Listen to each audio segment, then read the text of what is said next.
살아나는 것을 제가 봤어요. 이 수료하신 분들이 다 정말 이 복음이 내게 되니까 복음이 나에게 생명을 주는 것을 경험을 했습니다. 예, 감사를 드리고요. 우리 모두 다 이 복음학교 다 나중에 수료하셨으면 너무 좋겠습니다.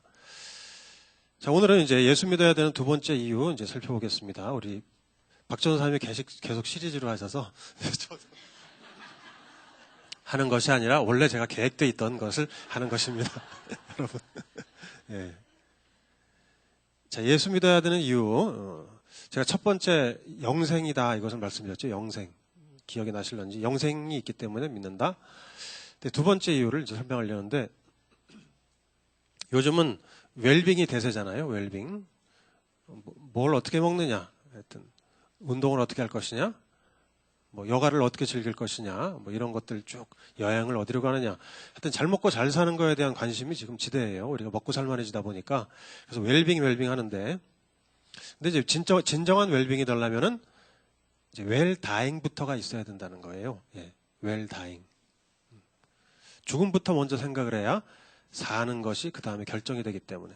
우리 한림대 오신탁 교수라는 분이 웰다잉의 필요성을 이렇게 역설했는데요. 죽음은 끝이 아니고 삶의 연장선이고 삶의 완성이라는 것을 진정으로 이해하지 못하면 편안하게 죽음을 맞이할 수 없다. 죽음을 정확히 이해하고 충분히 준비하고 편안하게 죽는 것이 바로 웰다잉이다. 예. 그래요. 편안하게 죽기 위해서 이제 죽음을 준비하는 것, 그것이 웰다잉이라 그러는데 저는 그 웰다잉의 의미가 단지 죽음을 편안하게 맞이하는 것 정도라고 생각하지 않고요. 웰다잉의 의미는 현재의 삶을 제대로 규명하려면 죽음에 대해서 미리 준비를 해야 된다. 이런 생각이 있습니다. 김열기 교수라는 분, 또 다른 어떤 교수님이 이렇게 말씀하셨는데 죽음을 잊으면 삶도 덩달아 잊혀진다. 예. 죽음을 잊으면 삶이 잊혀진다. 일리가 있죠. 예. 죽음에 대해서 생각지 않고 살면 사는 게 아니다. 이렇게 해석할 수도 있겠어요. 미국에서 한 사람이 묘지를 지나가다가 하여튼 신기한 글을 봤습니다. 묘비에, 한 묘지의 묘비에 세 줄로 돼 있었는데 첫 번째 줄에 이렇게 써 있었어요. 나도 전에는 당신처럼 그 자리에 그렇게 서 있었어. 여러분, 묘비명이 나도 당신처럼 그 자리에 서 있었다. 그래서 그 앞에서 갑자기 서 있는데 뻘쭘해지죠. 내가 여기 서 있는 걸 어떻게 이 사람이. 두 번째 줄에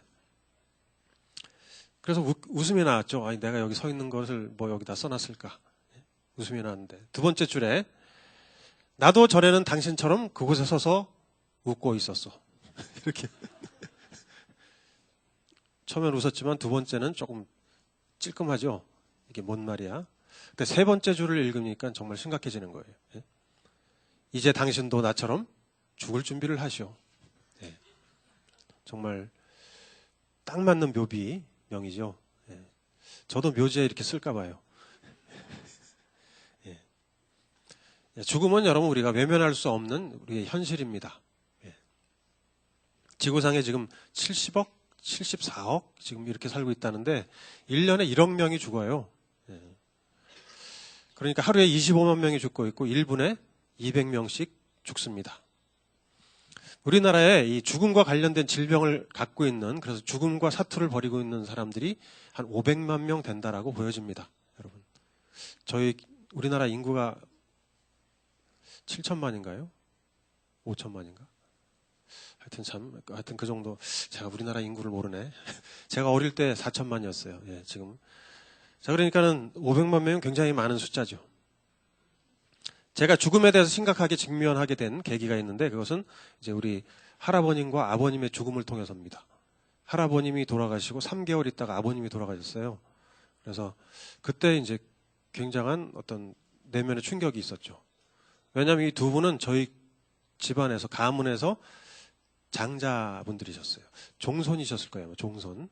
그러니까 이 집에서 굉장히 떠받들림을 받고 굉장히 말빨이 세셨던, 그래서 막 휘어잡고 전 가족과 친가를 막 이런 거대한 두 분이 갑자기 3개월 만에 사라지시니까 너무 이상하더라고요. 예.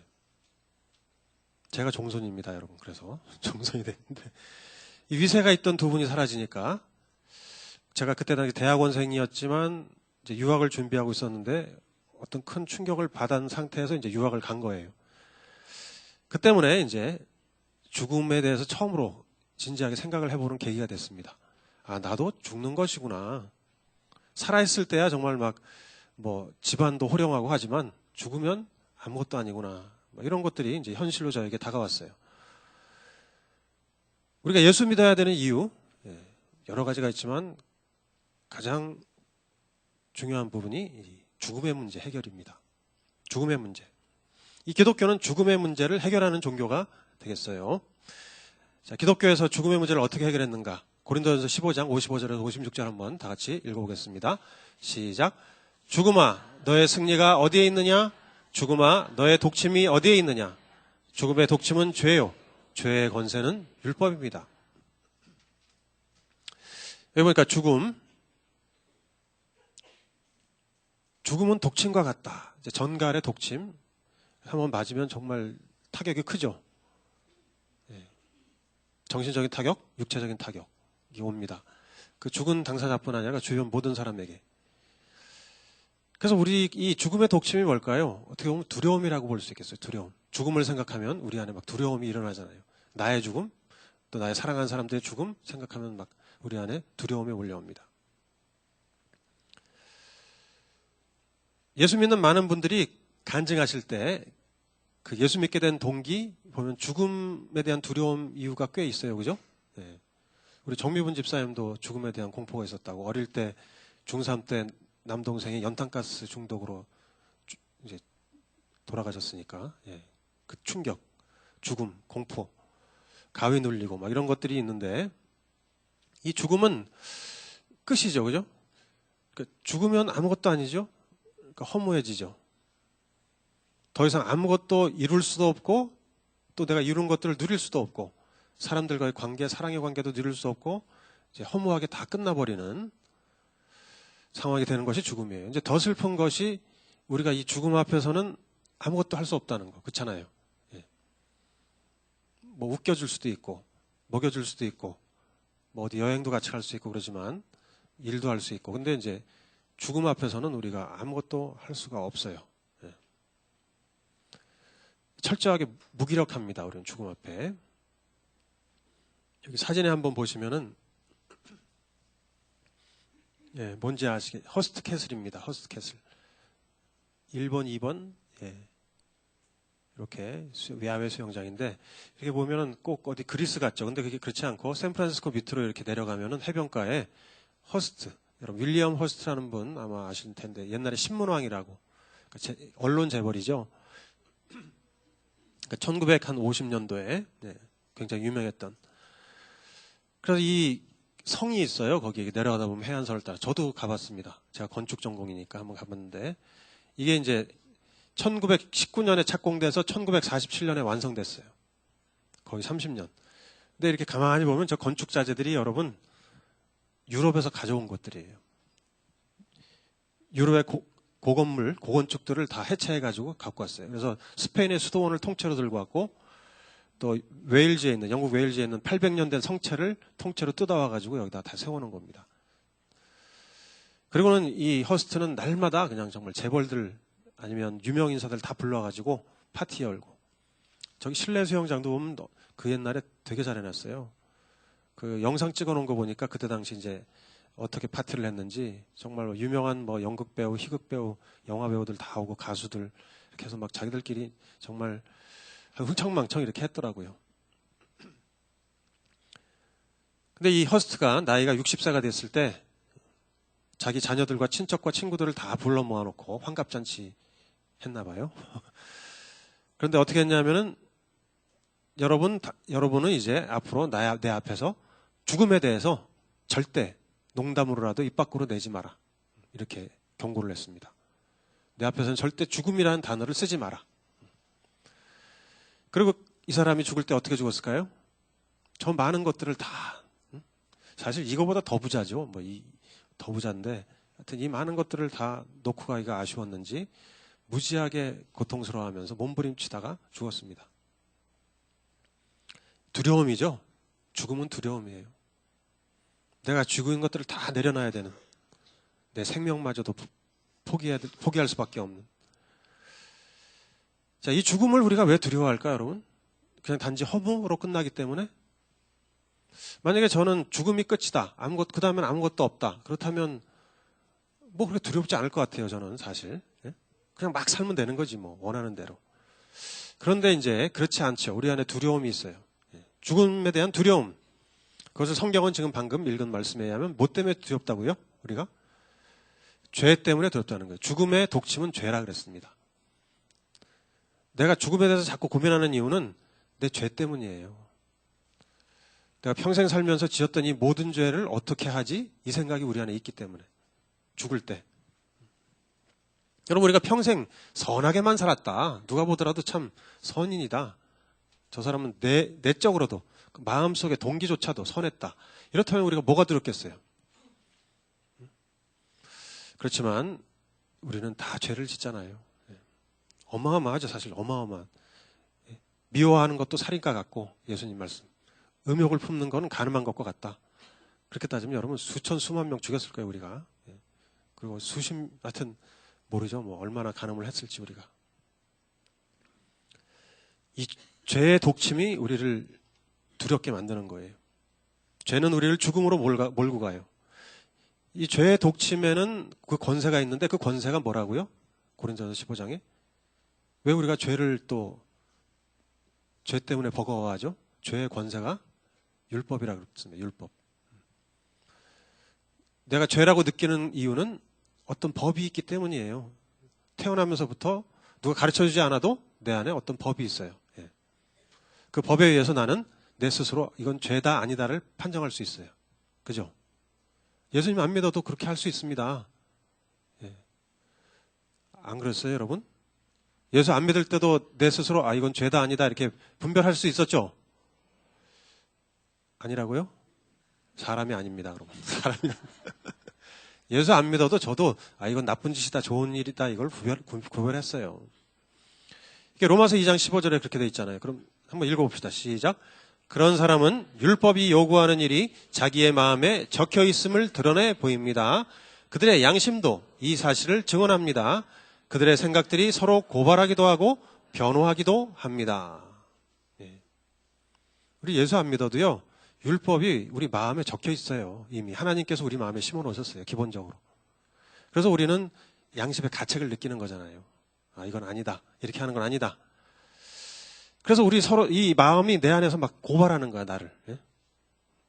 아니 때로는 변호하기도 하고, 그래도 그건 다른 사람 다 그렇게 하잖아. 괜찮잖아. 너만 문제냐? 아니야. 똑같아. 박 대통령이나 뭐 너나 뭐 다를 거 없어. 예. 최순실 뭐 어쩌냐? 막 비난을 하고 하지만 야, 어떡하겠니? 뭐 이렇게 하기도 하고 막 복잡해지죠. 우리 안에 양심이 있고 율법이 마음에 새겨져 있기 때문에 그렇습니다. 그래서 이 양심이 있기 때문에 양심이 말해줘요. 죽음 그것으로 끝이 아니라는 것을 양심은 말해줍니다.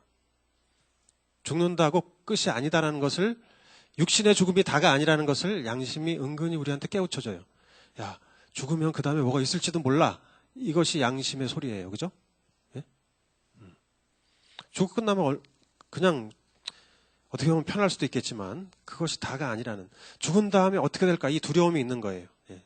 단테가 얘기했어요. 단테라는 분이 죽음은 뭐냐? 영혼이 사랑도 소망도 없는 곳으로 떨어지는 곳. 죽음, 그것은 단지 육신의 죽음만이 아니라 그 이후에 내 영혼이 사랑도 없는 곳, 소망도 없는 곳, 그곳으로 떨어지는 것. 이게 굉장히 두려운 거예요. 이게 뭐냐면 분리를 말하는 거죠. 분리. 결국 우리 안에는 두려움이 있는데 그 분리 불안이 있어요. 어떤 두려움? 하나님으로부터 분리되는 것에 대한 두려움이 있어요. 내가 하나님을 믿던 안 믿던 어떤 창조주, 어떤 신으로부터 나와 분리되면 난 죽음이다. 이런 두려움, 공포가 있습니다. 무의식적으로 있어요. 그래서 죄에 대해서, 심판에 대해서 두려워해요. 하나님으로부터 분리되면 나는 지옥 갈 것이고, 나는 심판받아서 계속 벌받게 될 것이고, 또한 사랑하는 사람들을 못 보게 될 것이고, 이런 불안이 우리 안에 있는 것이에요. 그러므로 이것은 현실이에요, 여러분. 죽음은 현실입니다. 요즘 청문회를 저도 봅니다. 우리나라 지금 너무 심각한 상황이잖아요. 근데 저는 어떻게 보면 한편으로 하나님이 일하고 계시다 이렇게 보여져요. 그래서 저희 교회에서 이제 금요일 예배 때 2번 기도했죠. 다 같이 모여서 기도하고 또 개인적으로도 기도하고 나라를 위해서. 물론 우리가 행진할 수도 있겠지만 우리는 먼저 크리스찬으로서 기도를 해야 되는 것이겠습니다. 근데 그 청문회에 나온 분들이 다 정말 보면 우리나라의 탑 0.1% 안에 드는 사람들이잖아요. 학식과 지위와 명망과 하여튼 권세와 그 사람들이 쫙 앉아서 당당하게 거짓말을 하는 거예요, 여러분. 애들도 다 보는데. 와, 참 우겨요, 그러고. 아니에요, 우기고. 그래서 그 표정과 모습을 볼 때 지금 연기를 하는 건지 아니면 스스로 진짜 그렇게 생각하고 있는 건지가 너무나 궁금한. 지금은 아마도 서로 입을 맞춰서 아니라고 잡아뗄 수 있을지도 모르겠어요. 그렇지만 나중에 하나님의 심판대 앞에서는 잡아떼는 거 불가능하죠. 거짓말로 우기는 거 말도 안 되는 얘기입니다. 하나님이 우리를 한번 째려보시면은 여러분 우리는 끝나는 거예요. 그냥 쥐구멍이라도 막 들어가고 싶은데 쥐구멍도 없어요. 거기는 그냥 있는 그대로 적나라하게 다 이렇게 까발려지니까 내 자신의 모습이. 많은 분들이 이제 죽음의 체험을 하잖아요. 그죠? 보니까 우리 그 이학훈 집사님도 하셨던데. 그죠? 차가 이렇게 어떻게 해서 붕 떠가지고 이렇게 교통사고 당해가지고 날라서 이렇게 어디로 낭떠러지 떨어지는 상태였나요? 하여튼 그런 붕 떴을 때 본인의 과거 인생이 쫙 이렇게 막 그냥 주마등처럼 필름으로 돌아가고 그렇게 되는 거죠. 이제 하나님 앞에서. 내 인생이 아무리 내가 아니에요 해도 사실 이렇잖아 하고 증거들이 막 쫙 나오면은 그 안에 내가 꼼짝달싹 못하는 거죠, 이제. 하나님은 그런 분이시니까, 빅데이터를 가지신 분이니까, 모든 걸 다 알고 계시니까. 그래서 저도 두려워요, 사실. 하나님 앞에 서는 게. 하나님 앞에 서면 내 그냥 그 치부들, 모든 것들이 다 드러나게 되면 난 지옥 가게 돼도 싸지. 여러분. 그래서 참 얼마나 감사한지 참 정말, 예수님이 날 위해 죽으셨다. 그리고 부활하셨다. 이 사실이 얼마나 감사한지, 그죠? 그것 때문에 지금 이게 사실 뒤에서 해야 되는 내용을 앞에서 해버리는데 제가 두려움을 얘기하다 보니까 이거 빨리 안심시키고 넘어가야 될 것 같아요. 계속 뭐 목사가 저렇게 맨날 죽음에 대해서 하나님 앞에 서는 거 두려워하면 어떡해? 그렇지 않죠. 감사하게도 십자가에서 어떤 죄도 다 용서되는 놀라운 은혜. 그것 때문에 하나님 앞에 내가 서면 어떡해? 막 이러다가 그렇지, 예수님 십자가만 생각하면, 부활만 생각하면 감사하다. 그래도 내가 하나님 앞에 이렇게 설 수 있게 됐구나. 심판받지 않게 됐구나. 이게 이제 진짜 은혜죠. 정말 감사한 거죠. 최고의 행복이죠. 그래서 이 죽음의 문제를 해결하기 위해서 두려우니까, 그 죄의 권세와 내 양심의 소리와 이 모든 것들이 두려우니까 이 죄의 문제를 해결하려고 인간이 많은 노력을 하잖아요. 그런데 이제 이 죽음의 문제를 직면하기보다는 또 회피하는 경우도 있죠. 그죠? 불가지론. 어떻게 알아? 죽은 다음에 어떻게 알아? 불가지론자. 그래서 그냥 현실 도피. 현실에 집중하자. 어떻게 보면 현실에 집중하자. 이것이 현실 도피일 수도 있어요. 우리 공자한테 제자들이 물었잖아요. 죽음 뒤에는 뭐가 있습니까? 공자가 뭐라 그랬습니까? 알아맞혀 보십시오. 빨리. 여러 번 들으셨어요. 우리 박 전사님 말씀하셔가지고 공자가 대답 어떻게 했어요? 사는 것도 바쁜데 그랬을까요? 이 세상 삶도 잘 모르는데 죽음을 어떻게 알겠느냐? 이 생도 잘 모르는데 죽은 사후 세계를 어떻게 아니? 이렇게 대답했다고 합니다. 그래요. 이 바쁜 세상에 안 그래도 신경 쓸 거 많은데 알지도 못하는, 알 수도 없는 그 죽음 이후의 삶을 내가 못하러 지금 생각하느냐? 이런 입장을 제가 예수 믿기 전에 취했었고 많은 사람이 지금 취하고 있죠. 지금 현대인들은 더욱이 오락거리들이 너무 많죠. 향락이 많아요.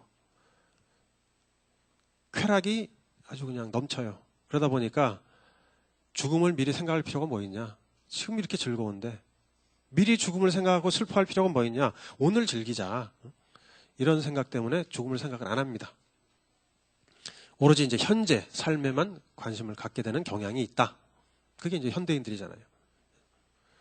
파스칼이 얘기했어요. 그런데 파스칼, 여러분, 철학자가 우리는 계속 현재에 대해서 생각하기 때문에 우리의 상상력은 현재를 너무 과장한다. 그러면서 우리는 영혼에 대해서 생각하지 않기 때문에 영혼은 축소돼 버리고 그 결과 우리는 영혼을 무가치한 것을 영원한 것으로 바꿔놓는다. 영혼을 잘 모르니까 그건 모르는 거 그냥 그 의미는 축소시키고 현재는 막 그 크게 뻥튀기 시켜서 이게 다야. 얼굴을 어떻게 고치느냐, 막 주사를 어디에 맞아서 뭐 이거 막 그냥 와. 대통령이 돼도 그게 그렇게 중요한 문제가 되는지 하여튼 뭐 중요할 수도 있겠죠. 간판이니까. 예, 제가 대통령이 되면 뭐부터 할까? 뭐 성형술부터 할까? 뭘 모르겠어요, 잘. 근데 하여튼 이 영혼은 잘 안 보이고 현재는 커 보이고 그 영혼이 굉장히 가치 있는 것인데 그거는 오히려 무가치하게 만들고 지금 현재 무가치한 것들은 가치 있게 만들어서 살고 있다. 그게 이제 현실 도피라고 봐요, 저는. 예. 불가지론에 의한 현실 도피. 그래서 인간이 이제 죽음의 문제를 하게 했을 때 얼마나 많은 종교들을 만들어내고 있습니까, 우리가. 우리나라 사람들은 대부분 유교 아니면 불교죠, 그죠? 3대 기독교, 유교, 불교 중에 하나니까. 자, 유교의 뿌리를 보면은 여러분, 유교는 죽음을 어떻게 얘기하는가? 저는 유교가 공자가 만들어낸 줄 알았더니 이렇게 살펴보니까 공자가 만든 게 아니에요. 벌써 그 이전에 공자 이전 한 1000년 전에 이미 유학이라는 그 하가 도가 있었어요. 공자는 이제 그런 책들을 모아서 집대성해서 유교에 대한 발판을 만들었을 뿐이고 이미 유교는 그 전에 있었다. 근데 공자는 이제 사후세계나 영혼에 대해서 별로 관심이 없었어요. 아까 말했듯이 야, 현재 사는 것도 버거운데 죽은 다음에 뭘 생각하니? 이렇게. 공자의 관심은 어떻게 해서 이 세상에서 어떻게 올바로 사느냐 여기에 초점이 있었기 때문에 죽은 다음에 대해서는 또 영혼에 대해서는 별로 다루지 않았습니다.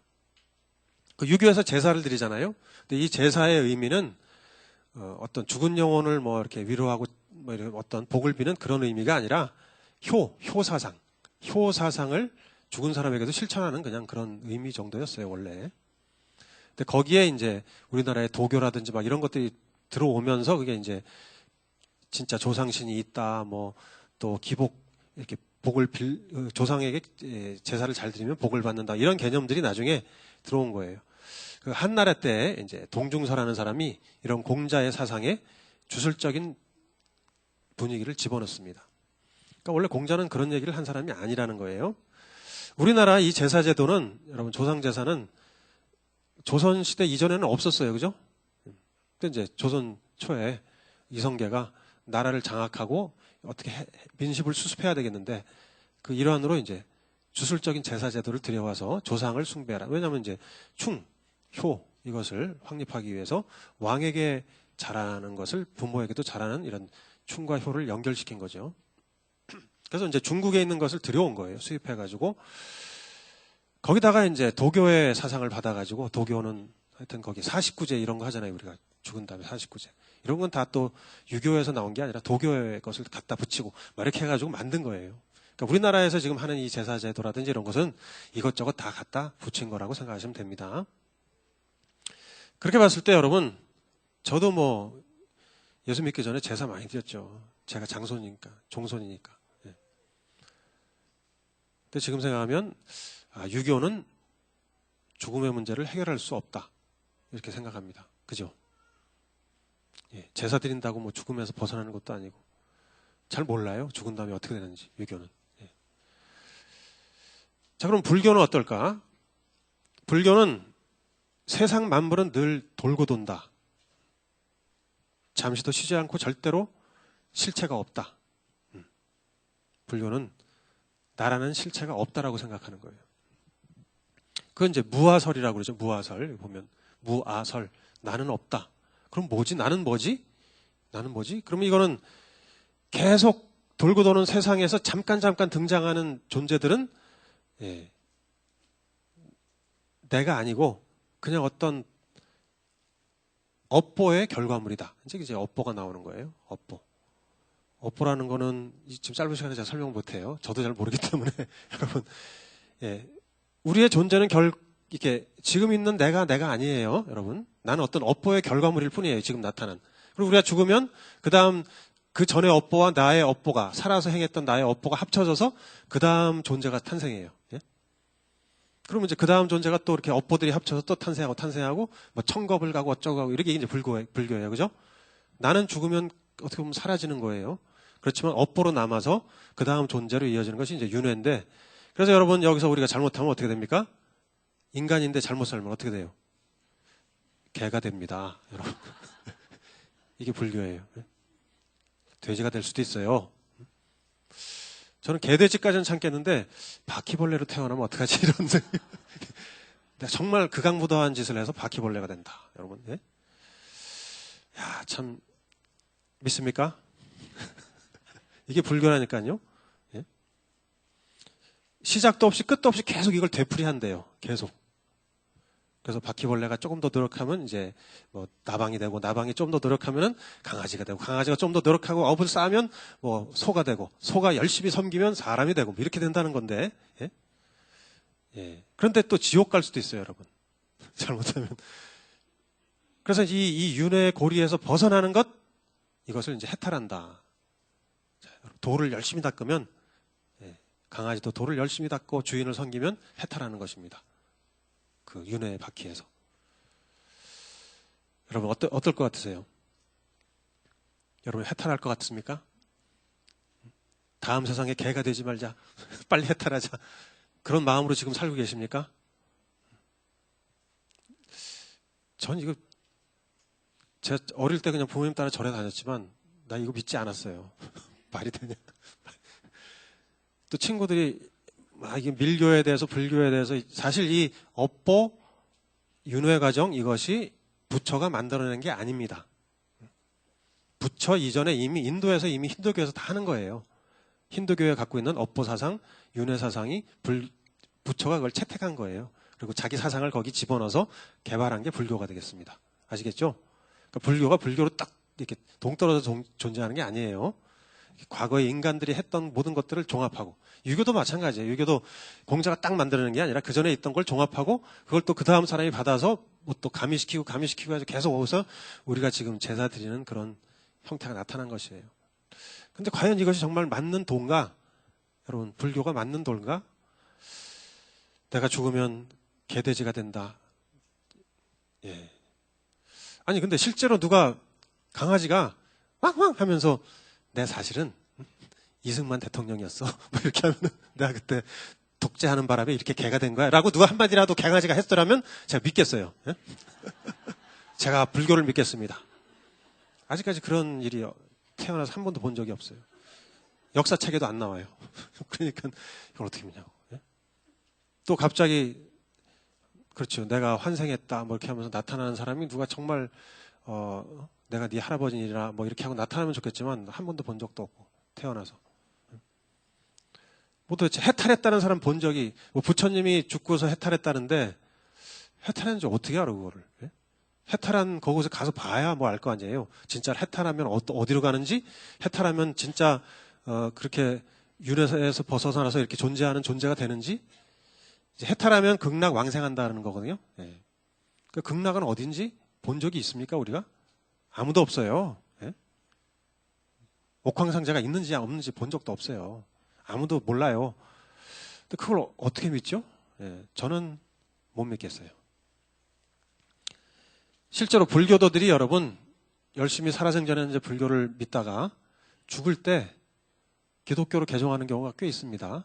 예, 왜 그럴까? 그 이유를 90%가 뭐냐면 이 죽음의 의미가 불교에서는 깨달아지지 않기 때문에 그래요. 임종할 때 죽음이 이게 설명이 안 돼요. 그러니까 여러분 저희 아버님이 돌아가실 때도 우리 어머님이 금강경, 반야심경 갖다 드리고 읽으세요.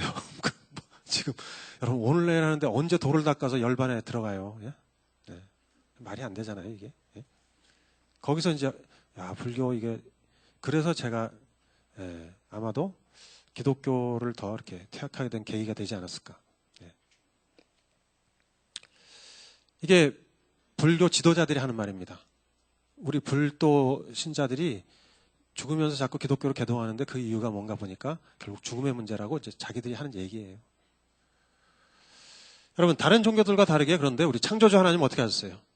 죽음의 문제를 아주 명쾌하게 해결하시죠. 아주 명쾌합니다. 당신의 아들 인간의 모습으로 이 땅에 보내시고 죄가 없는데 우리의 모든 죄, 결국 죽음의 독침인 죄 문제부터 해결하시는 거예요. 굉장히 논리적이죠, 그렇죠? 뭐 윤회사상이니 해탈이니 이런 게 아니에요, 그냥 알 수도 없는 끝도 모르는 뭐 알쏭달쏭한 게 아니라 결국 죽음은 죄에서 오는 거니까 그 뿌리인 죄 문제를 다루자. 논리적이잖아요. 그래서 아들을 보내시고, 근데 우리가 죄를 감당하지 못하니까 다 지옥 갈 형편인데 누가 죄를 감당합니까? 다 자기 죄 때문에 지옥 가는데 결국은 아들을, 죄 없는 아들을 보내셔서 인간의 모습이 되게 하시고 인간이 우리 죄를 대신 지게 하시는, 십자가에서 모든 죄가 다 처리됨으로 말미암아 우리는 더 이상 죄값을 안 치러도 되네. 예. 그러니까 더 이상 죄책감을 가질 필요가 없네. 예수님이 십자가에서 이미 나의 과거, 현재, 미래 모든 죄를 다 짊어지셨다. 할렐루야. 난 그래서 더 이상 죄인이 아니고 의인이고, 어떻게 이런 일이, 예. 이제 더 이상 죄책감에 시달리지 않아도 되고 죄의 영향력으로부터도 자유하게 되고, 이제 우리는 죄를 이길 수 있는 힘이 우리 안에 성령님이 들어오셨잖아요. 예. 자, 그리고 부활하셔서 나도 예수님처럼 영원히 살게 되는구나, 이것을 깨닫게 됐으니까 이거보다 명쾌한 게 어디 있어요? 죽음을 이렇게 명쾌하게 극복하는 종교가 어디 있습니까? 다른 종교들은 다 인간이 이렇게 추론해서 이렇게 될 거야, 이렇게 할까? 가설을 만들어서 추구한 거지만 기독교는 하나님이 이렇다라고 얘기한 것을 인간이 받아서 그걸 추구하는 거죠. 예. 계시의 종교죠. 그러므로 구약 시대부터 이미 하나님이 많이 계시해 놓으셨고 예수님을 통해서 그 모든 것이 환하게 밝히 드러났고, 하나님의 계시가, 구원의 원리가. 예. 이게 이제 다른 종교와 다른 거죠. 그래서 우리는 부활의 소망이 있어요. 부활의 소망. 죽음을 이겼어요. 죽음을 극복했어요. 왜? 예수가 부활했기 때문에, 우리는 그 사실 때문에 나도 부활한다는 것을 아는 것입니다. 예수의 부활이 곧 나의 부활을 예고하는 것이에요. 보장해 주는 것이에요. 그리고 고린도후서 4장 14절 말씀 한번 읽어보겠습니다. 시작. 주 예수를 살리신 분이 예수와 함께 우리도 살리시고 여러분과 함께 세워주시라는 것을 우리는 알고 있습니다. 예수가 살아나셨는데 우리도 살아날 거야. 로마서 8장 11절 마찬가지로 예수를 죽은 사람들 가운데 살리신 분의 영, 성령이 여러분 안에 살아계시면 그리스도를 죽은 사람들 가운데 살리신 분께서 여러분 안에 계신 자기의 영으로 여러분의 죽을 몸도 살리실 것입니다. 아멘이에요? 예. 예수를 죽은 사람을 예수가 죽었는데 예수를 살린 그 영이 바로 성령인데 부활의 영이에요. 그 영이 우리 안에도 있습니다. 그죠? 그러면 하나님께서 우리도 살리시는 거예요. 결국 예수의 부활이 나의 부활이다. 이것을 우리는 확신하게 됩니다. 그러니까 예수가 부활했기 때문에 이것을 우리는 믿을 수 있어요. 예수님이 했던 모든 말이 사실이구나. 부활하셔서 우리에게 하신 모든 행위들이 정말 천국이 있고 마지막 때가 올 것이고 심판이 있고 우리는 부활해서 영원히 살게 된다. 이것이 이제 이해가 되는 거죠. 자, 여러분 기쁘죠?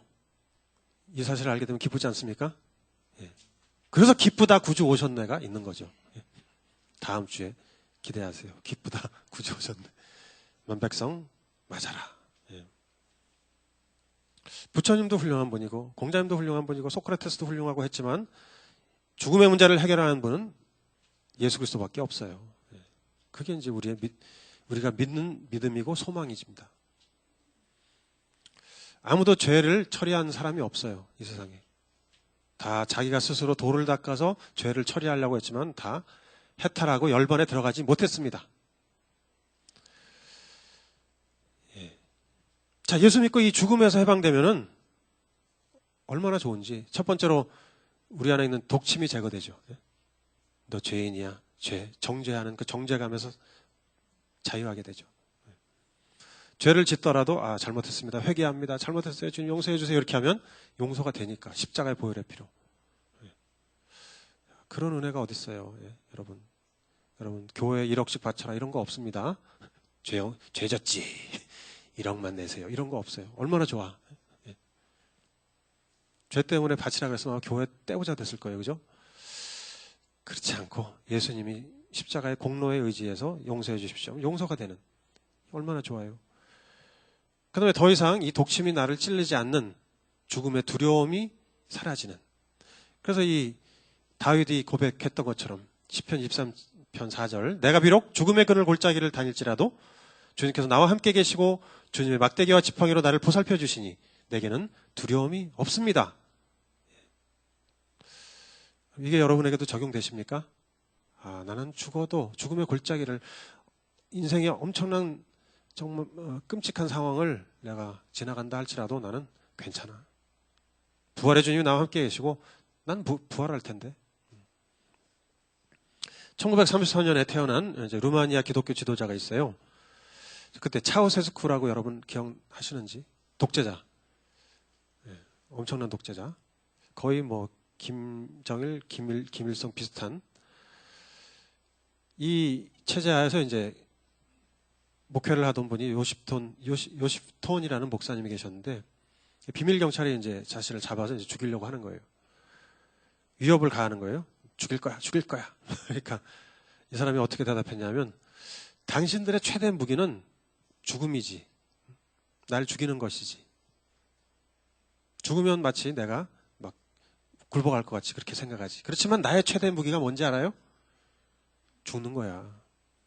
나는 확 죽어버릴 거야. 죽으면 난 천국 가거든. 이렇게 대적을 하니까 꼼짝을 못하는 거죠. 죽음이 두렵지 않은 거예요.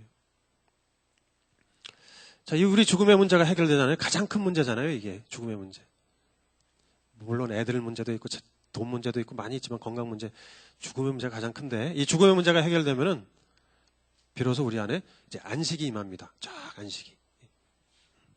걱정, 근심, 염려에서 이렇게 떠날 수가 있어요. 그런 것들에서 자유할 수가 있어요. 그렇다고 뭐 걱정을 안 하게 되는 건 아니지만 그럼 거기에 완전히 사로잡히지 않을 수 있습니다. 계시록 14절에 보면 나는 또 하늘에서 들려오는 음성을 들었습니다. 기록하여 이제부터 주님 안에서 죽는 사람은 복이 있다. 그래서 성령께서 말씀하셨습니다. 그렇다. 그들은 수고를 그치고 쉬게 될 것이다. 우리가 그렇게 원하는 안식, 여러분 돈을 흥청망청 쓴다고 파티를 한다고 세계 일주 여행을 다닌다고 안식이 오지 않습니다. 술을 많이 마셔도 안식이 오진 않아요. 진짜 안식이 예수님 안에서 오는 것이죠. 죽음을 극복했기 때문에 오는 안식. 또 죽음을 바로 알게 되면 어떻게 되느냐? 삶이 규명이 됩니다. 죽음이 뭔지를 알게 되니까 내가 사는 것이 확실하게 결정이 돼요. 이 생은 잠시뿐이구나. 죽은 다음에 있는 그 영원한 삶이 진짜구나.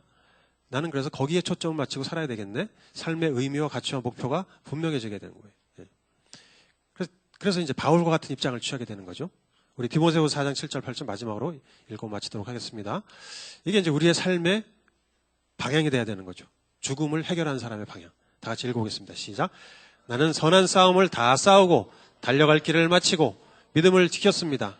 이제는 나를 위하여 의의 면류관이 마련되어 있으므로 의로운 재판장이신 주님께서 그날에 그것을 나에게 주실 것이며 나에게만이 아니라 주님께서 나타나시기를 사모하는 모든 사람에게도 주실 것입니다. 자, 바울은 죽음에 대해서 초연했어요. 그리고 오히려 죽음 너머의 삶을 향해서 그것을 바라보고 달려갔습니다. 의의 면류관. 주님이 나를 위해서 준비하신 의의 면류관이 있어. 나는 그것을 기대해. 참, 여러분.